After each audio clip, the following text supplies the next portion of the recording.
Terima kasih buat Bapak Ibu Guru yang sudah menyempatkan hadir ya di siang hari ini untuk diseminasi menyebarkan pemahaman dan penerapan pengalaman budaya positif. Salam Guru Penggerak Angkatan 9 Kabupaten Karawang. Untuk memenuhi tugas aksi nyata modul 1.4 calon guru penggerak. Nah, di sini saya akan menjelaskan tentang penyebaran dan pemahaman selama mengikuti guru penggerak ini. Penerapan pengalaman budaya positif di sekolah kita. Saya mau tanya dulu nih, ada yang tahu budaya positif itu apa gitu? Ada yang paham? Ada yang mau menyampaikan pendapat?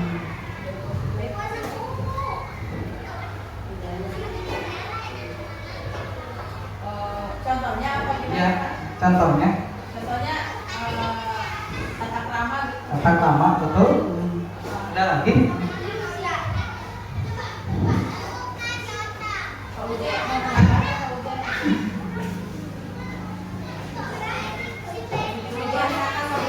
Ya, memberi salam 5S ya. Senyum, salam, sopan, santun. Nah, di kita juga sudah menggalakkan ya budaya positif ini sudah diterapkan kan di sekolah SDN Bengkulu 1 ini dalam pembelajaran untuk anak-anak kita ya, mengenal budaya positif. Selain kita sebagai guru, anak-anak juga harus menerapkan budaya positif ini di lingkungan sekolah maupun di lingkungan masyarakat. Selanjutnya, nah ini ada konsep inti budaya positif yang akan saya jabarkan ya. Yang pertama adalah perubahan paradigma belajar. Yang kedua, disiplin positif. Yang ketiga, nilai-nilai kebajikan. Yang keempat, kebutuhan dasar manusia. Yang kelima, motivasi perilaku manusia. Yang keenam, posisi kontrol guru. Yang ketujuh, keyakinan kelas. Dan yang kedelapan adalah segitiga restitusi. Nah, saya mau tanya lagi nih, pembelajaran dengan paradigma baru. Bapak Ibu pernah mendengar pembelajaran berpusat pada murid atau pembelajaran berpusat pada guru? Ya. Nah, Bapak Ibu sekarang sudah menerapkan yang mana? Apakah pembelajaran kepada murid atau masih menggunakan pembelajaran separuh-separuh? Ya, setengah-setengah ya. Ya, gak apa-apa. Masih belajar ya, karena di sini kurikulum Merdeka menerapkan pembelajaran berpusat pada murid. Ya. Kita semuanya sedang belajar lah gitu ya. Karena pembelajaran berpusat pada murid itu kita mengembangkan murid ya, dengan aktif untuk mengikuti pembelajaran gitu. Bukan hanya kita sebagai guru yang mentransfer ilmu gitu, atau metodenya ceramah gitu ya. Nah, di sini pembelajaran dengan paradigma baru ya. Pembelajaran dengan paradigma baru merupakan pembelajaran yang dirancang berdasarkan prinsip pembelajaran diferensiasi, sehingga para peserta didik belajar sesuai kebutuhan berdasarkan tahap perkembangan situasi teori psikologi modern untuk menunjukkan profil pelajar Pancasila. Nah, di sini kita sebagai guru ya harus dapat mengembangkan pembelajaran kita gitu, dengan menggunakan pembelajaran diferensiasi ini, karena kita harus mengelompok-kelompokkan pembelajaran terhadap murid-murid, karena semua murid itu tidak semuanya sama ya, tidak semuanya pintar, tidak semuanya sama. Setiap murid itu punya kemampuan dan kepintarannya masing-masing, dan juga pembelajarannya kita sebagai guru harus menyesuaikan gitu. Tidak semuanya harus disamakan gitu. Jadi yang memahami dengan cepat gitu, kita kumpulkan dengan yang memahami dengan cepat. Yang kurang kita gabungkan juga dengan yang kurang, yang masih terbelakang banget gitu atau yang masih kurang banget, kita juga kelompokkan dengan yang kelompok yang masih kurang dalam pembelajarannya. Nah di sini pembelajaran dengan paradigma baru ini yang berdiferensiasi ya, untuk mewujudkan profil pelajar Pancasila. Dan profil pelajar Pancasila ini terdiri dari 6 ya. Yang pertama adalah beriman kepada Tuhan Yang Maha Esa serta berakhlak mulia. Yang kedua, berkebinekaan global. Ini berkaitan dengan kebudayaan di Indonesia. Yang ketiga, gotong royong. Gotong royong di sini dalam arti bukan gotong royong membersihkan lingkungan, ya, tapi kita bekerja sama gitu. Antara guru dengan murid, antara guru dengan guru gitu, untuk menciptakan profil pelajar Pancasila ini. Yang selanjutnya adalah kreatif. Kita memimpikan anak-anak yang kreatif, yang selanjutnya adalah bernalar kritis, yang dapat berpikiran kritis, dan yang terakhir adalah mandiri. Jadi guru hanya menuntun saja anak-anak yang berkreativitas sendiri di profil pelajar Pancasila ini. Nah, di sini ada miskonsepsi tentang teori kontrol. Nah, ini bahwa teori kontrol ini ilusi guru mengontrol murid. Nah, kita jadi guru itu tidak boleh ya mengontrol murid. Murid harus berkembang dengan sendirinya gitu. Kita hanya membimbing dan menuntunnya saja. Yang kedua, ilusi bahwa semua penguatan positif efektif dan bermanfaat. Ini seperti bujukan atau rayuan. Rayuan, ayo dong, kamu bisa. Gitu. Tidak semuanya seperti itu. Ya.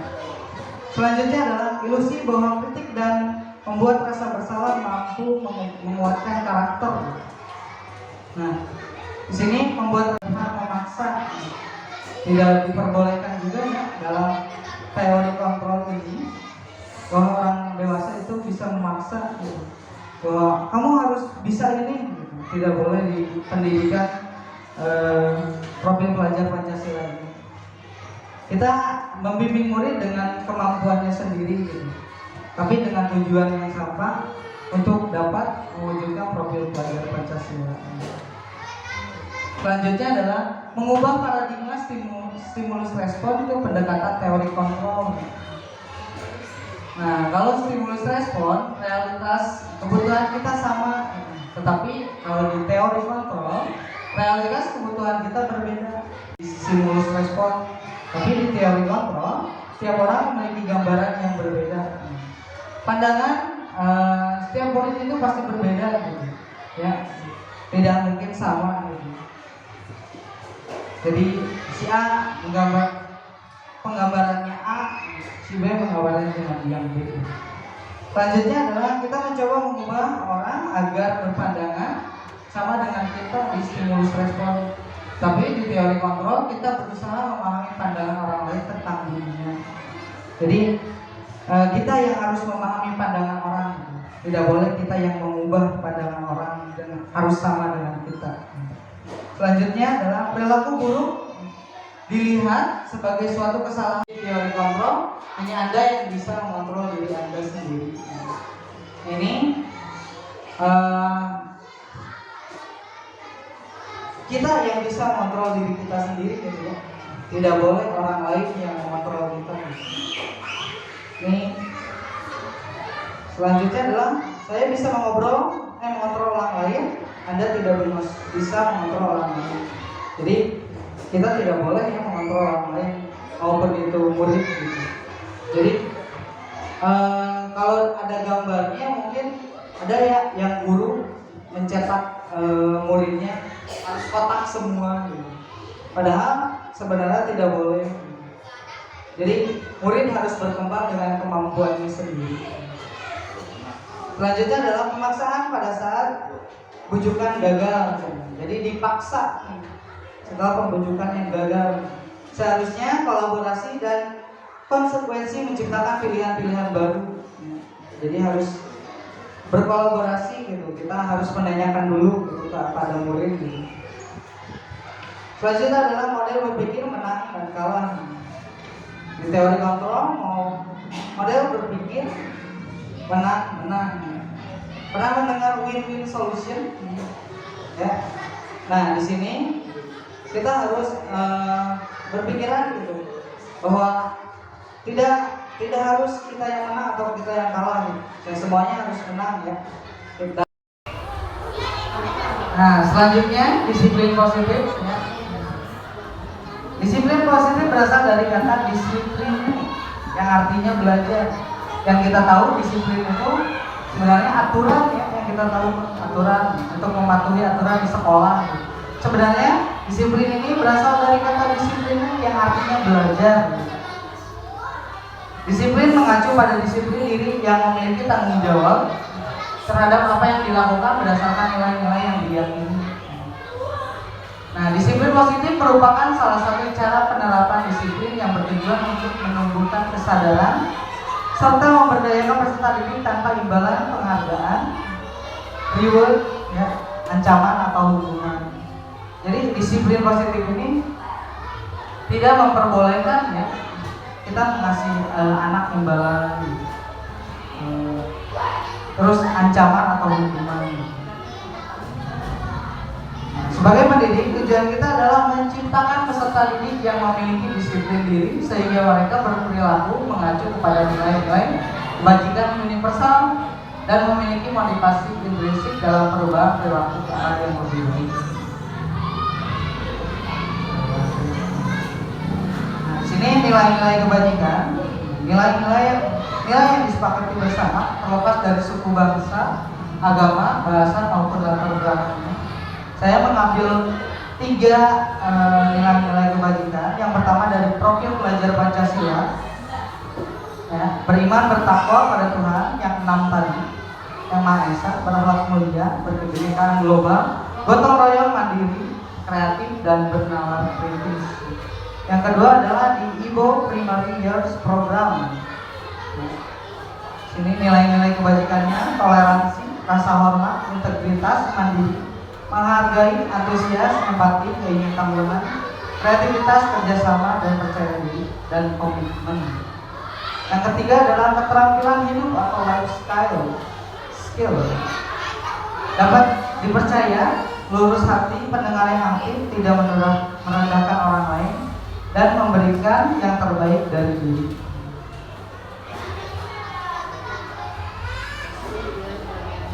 Selanjutnya adalah kebutuhan dasar manusia.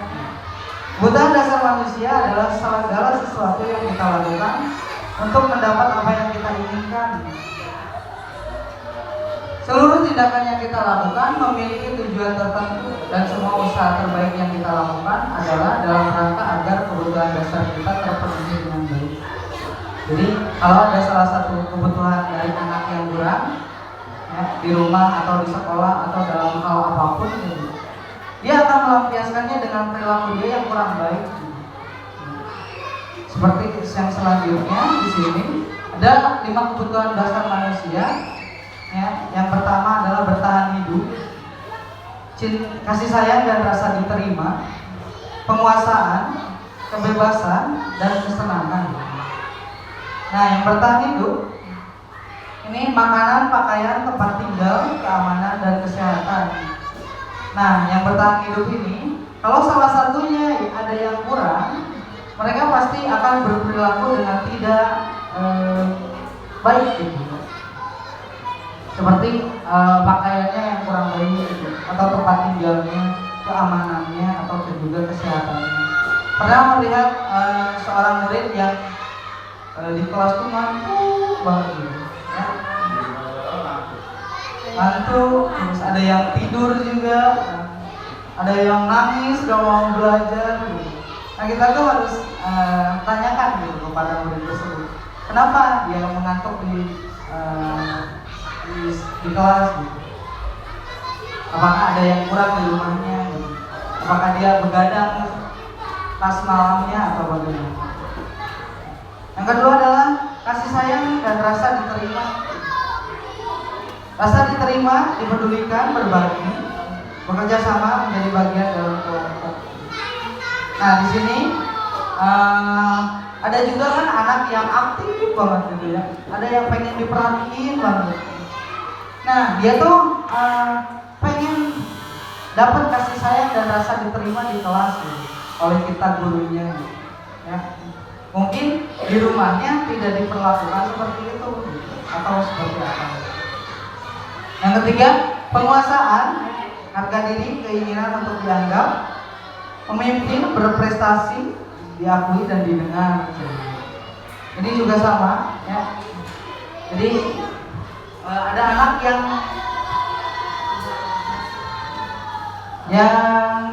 ingin untuk dianggap ada di kelas itu.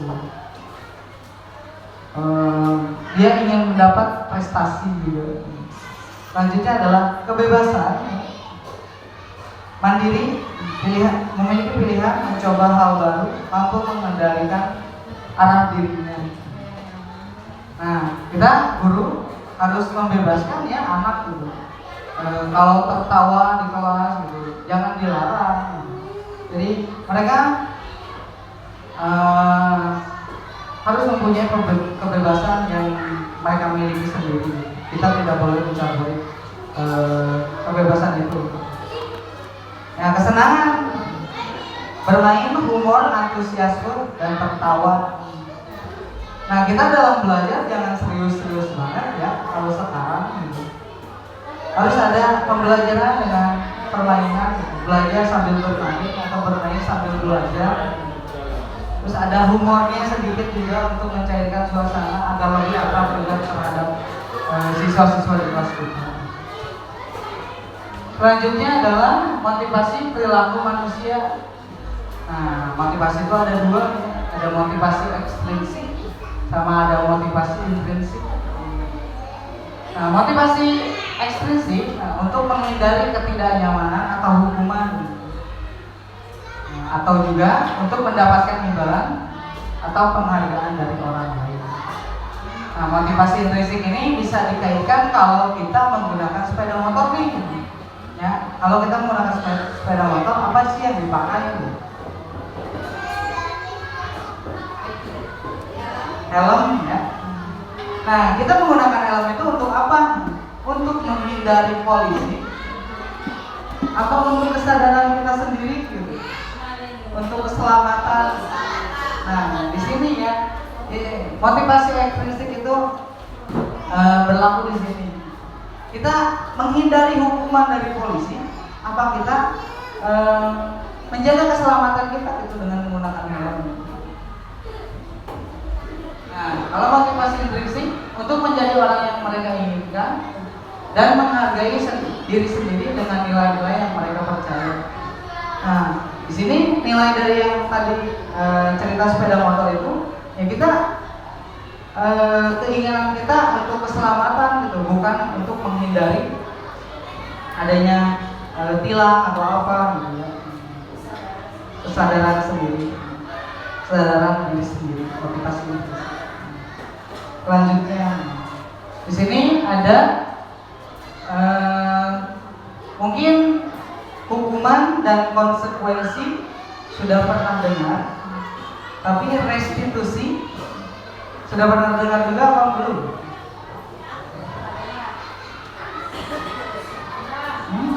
Karena saya juga baru mengetahui setelah pembelajaran di CGP ini tentang restitusi.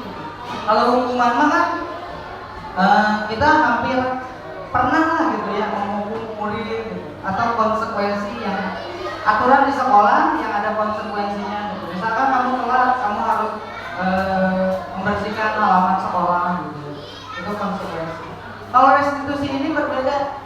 Jadi anak kalau punya salah tidak boleh dimarahi. Jadi kita harus tanyakan dulu alasannya kenapa mereka berbuat seperti itu. Ya, apakah mereka bergadang atau gimana gitu. Jadi harus berdiskusi dulu gitu untuk menyelesaikan masalahnya bersama. Nah, kalau hukuman ini tidak terencana atau tiba-tiba ya, Misalkan anak nih terlambat upacara atau tidak memakai atribut upacara, kamu harus dihukum 1 jam hormat kepada bendera. Ya. Jadi tidak terencana ya. Jadi anak-anak datang ke sekolah telat dan langsung dihukum. Jadi tidak direncanakan.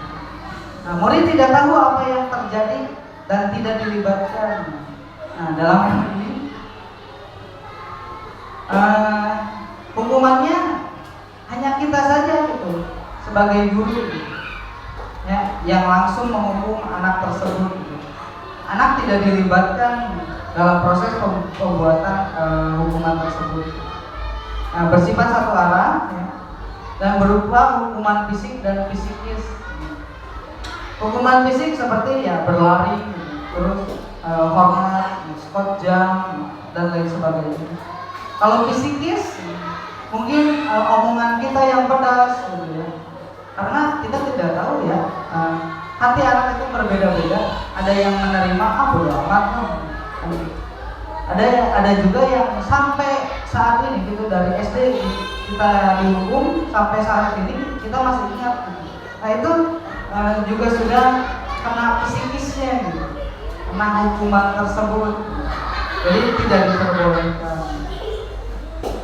Nah, kalau konsekuensi, terencana dan disepakati sesuai peraturan. Nah, konsekuensi ini aturan di sekolah ya. Aturan yang sudah dibuat di sekolah. Jadi disepakatinya oleh seluruh warga sekolah sebelumnya. Jadi murid yang datang ke sekolah aturannya yang harus diterapkan. Murid tetap dibuat tidak nyaman dengan ada hukuman tersebut ya, atau konsekuensinya. Sikap guru selalu memonitor murid. Sini konsekuensi, kamu telat, konsekuensinya apa? Nah, kalau restitusi, proses menciptakan kondisi bagi murid untuk memperbaiki kesalahan. Kedua adalah proses kolaboratif yang mengajarkan murid untuk mencari solusinya sendiri. Jadi kita harus mengobrol dulu nih, diskusi dulu nih, apa sih kesalahannya, apa sih yang mereka buat itu, apa alasannya, ya. Dan tidak boleh ada hukuman dan tidak boleh ada konsekuensi. Jadi kita cuma mencarikan solusi, apakah kamu bisa memperbaiki hal tersebut di kemudian hari, ya. Jangan diulangi lagi ya.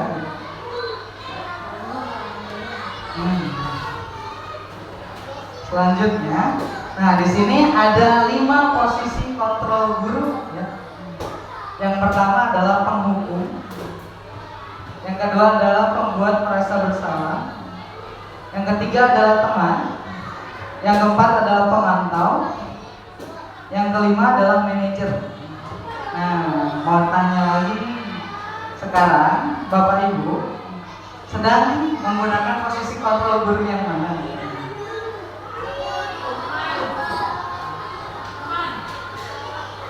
Teman, boleh lebih dari satu ya. 5 posisi kontrol guru ini boleh lebih dari 1, 2, 3. Ada yang sedang menggunakan posisi kontrol apa?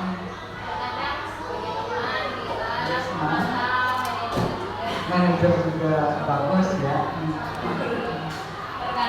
Ini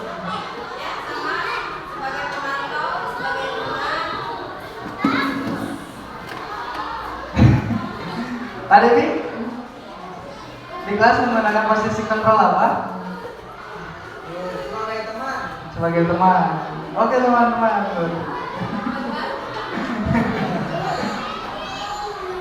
Nah, posisi kontrol guru ini saya juga sedang menggunakan ya, pembuat merasa bersalah. Terus teman dan pemantau. Ya, sebenarnya yang paling bagus itu manajer. Walaupun dalam konteks ya, manajer bukan manajer di perusahaan. Ini manajer di kelas, kita sebagai guru. Kalau penghukum kan datang-datang langsung ada anak buat kesalahan, bersihkan WC itu tidak diperbolehkan. Kalau pembuat merasa bersalah, kita marahin, tapi dalam nada yang rendah. Kalian seperti ini terus, kapan mau berubahnya? Itu pembuat merasa bersalah. Kalau teman,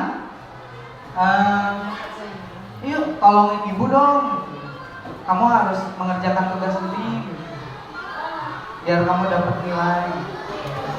Pemantau juga, ini pemantau itu konsekuensi ya, yang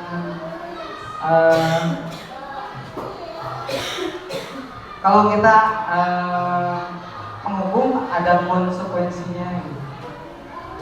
Jadi kesepakatan kita. Kalau manajemen sama ini harus didiskusikan posisi itu. Lanjut. Nah, di sini contoh penerapan 5 posisi kontrol guru. Nah, kasusnya adalah siswa tidak memakai atribut lengkap saat upacara. Nah, kalau penghukum langsung hormat pada bendera selama 1 jam. Kalau pembuat merasa bersalah, berapa kali Bapak harus memberitahukan kamu selalu saja mengecewakan Bapak atau Ibu. Selanjutnya, kalau teman, ayo dong ikuti aturan sekolah, tolong bantu ibu atau bapak sekali ini, atau yang ya sudah tidak apa-apa, lain kali jangan sampai berbuat seperti ini lagi ya. Kalau pemantau, kamu sudah melanggar peraturan sekolah, kamu tahu konsekuensinya. Kalau upacara, kamu beli atribut ya, ke koperasi, jangan ulangi lagi. Nah, kalau manajer, kita harus ini nih, menanyakan dulu ya, apakah kamu tahu kesalahanmu? Kira-kira bagaimana kamu memperbaiki kesalahanmu ini? Jadi harus menanyakan dulu. Sudah paham ini 5 posisi kontrol guru? Nah, sekarang ada pertanyaan nih. Nah, posisi kontrol apakah? Saya kecewa sekali dengan kamu.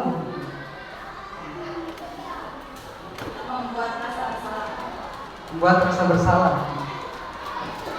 Oke, tepuk tangan buat Bu Wiwi. Lanjut, pertanyaan kedua. Kamu tidak pernah benar melakukannya.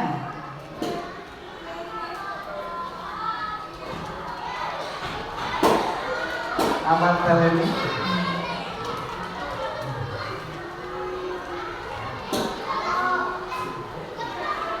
Kamu tidak pernah benar melakukannya.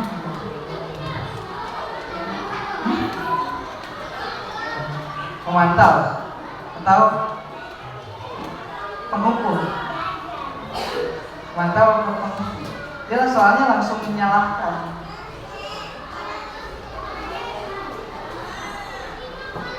Penghukum. Kali ini jawabannya apa? Dulu pemantau. Ya, saya rasakan ini penghukum ya. Karena langsung menyalahkan. Selanjutnya, nah, apa rencana untuk menyelesaikan masalah ini? Ini kontrol apa? Manajer ya. Lanjut, ayolah lakukan demi Bapak Ibu ya. Teman. Nah, terakhir nih, kamu tidak pernah mendapatkan nilai jika tidak mengerjakan tugas. Pemantau. Oke. Jadi sudah paham ya 5 posisi kontrol guru ini. Kita sebenarnya di guru tuh di apa sih di zaman Gen Z ini ya, Gen Z serba salah gitu, dengan budaya luar yang masuk melalui smartphone atau kebudayaan lain, dengan hal-hal yang di luar yang bukan kodrat kita di Indonesia. Kita tidak boleh menghukum, tapi dengan program pelajaran Pancasila ini kita harus menerapkan restitusi. Jadi harus menanyakan dulu. Lanjut. Nah, di sini pernah ada yang dengar keyakinan kelas? Mengapa keyakinan kelas? Mengapa bukan peraturan kelas?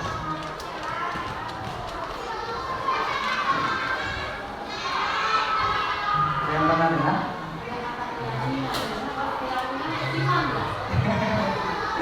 Keyakinan itu mungkin mirip dengan peraturan, tapi keyakinan ini tuh kita harus observasi dulu nih di kelas tuh apa sih yang kurang dari kelas kita gitu. Jadi kita buat keyakinan kelas kita dulu. Jadi satu orang murid itu kita kasih selembar kertas, apa sih yang perlu kita perbaiki di kelas kita ya. Jadi keyakinan kelas itu kata-katanya harus positif juga, tidak boleh harus buang sampah pada tempat sen, tidak boleh seperti itu, tidak boleh ada kata harusnya. Jadi bersihkan kelas setiap hari, jadi harus memakai kata-kata positif. Nah, pembentukan keyakinan kelas adalah bersifat abstrak ya, berupa pertanyaan universal, dibuat dalam pernyataan positif, sedikit saja agar mudah diingat, jadi sedikit aja. Jadi nanti kita sortir dari 40 murid, kalau ada yang sama ya ambil satu aja. Terus sesuai dengan kondisi kelas dan sekolah sehingga mudah diterapkan. Nah, semua warga sekolah, mungkin di sini harusnya semua warga kelas dilibatkan saat membuat keyakinan kelas. Kalau peraturan mah kan kita yang buatnya gitu sebagai guru. Kalau keyakinan kelas mah, jadi anak-anak yang buat, anak-anak yang harus menjalankan. Kalau anak-anak tidak menjalankan, ada restitusi yang harus dijalankan kembali. Selanjutnya, nah ini terakhir mungkin ya, segitiga restitusi. Ya. Suatu proses dialog yang dijalankan oleh guru agar dapat menghasilkan murid yang mandiri dan bertanggung jawab. Yang pertama ada 3 ya, segitiga restitusi ini. Yang pertama adalah menstabilkan identitas, yang kedua adalah menanyakan keyakinan, yang ketiga validasi tindakan yang salah. Menstabilkan identitas ini, yang pertama ya, kamu tentunya punya alasan mengapa kamu melakukan itu. Keyakinan kelas apa yang telah kita kesepakati? Jadi pertanyaan-pertanyaan seperti itu saat ada murid yang bermasalah, kita harus menanyakan tentang segitiga restitusi ini, beberapa pertanyaan yang ada di sini. Selanjutnya, adakah cara yang efektif untuk mendapatkan apa yang kamu butuhkan? Kamu ingin menjadi orang seperti apa? Setiap orang pasti pernah melakukan kesalahan. Kamu bukan satu-satunya yang pernah melakukan kesalahan. Nah, mungkin segitu aja ya. Kesimpulannya di penutup ini, dalam penerapan program disiplin positif, hendaknya guru memiliki standar kepribadian, profesional dan sosial yang baik, di mana guru mampu merefleksikan dirinya dalam posisi kontrol saat ini. Jadi harus mengetahui kontrol kita. Bagaimana perjalanan dirinya sebagai AMO atau manajer yang menuntun murid-muridnya menjadi insan mandiri, merdeka dan bertanggung jawab sesuai dengan standar nasional pendidikan. Mungkin segitu aja. Kurang lebihnya mohon maaf ya. Terima kasih sudah hadir hari ini. Assalamualaikum warahmatullahi wabarakatuh.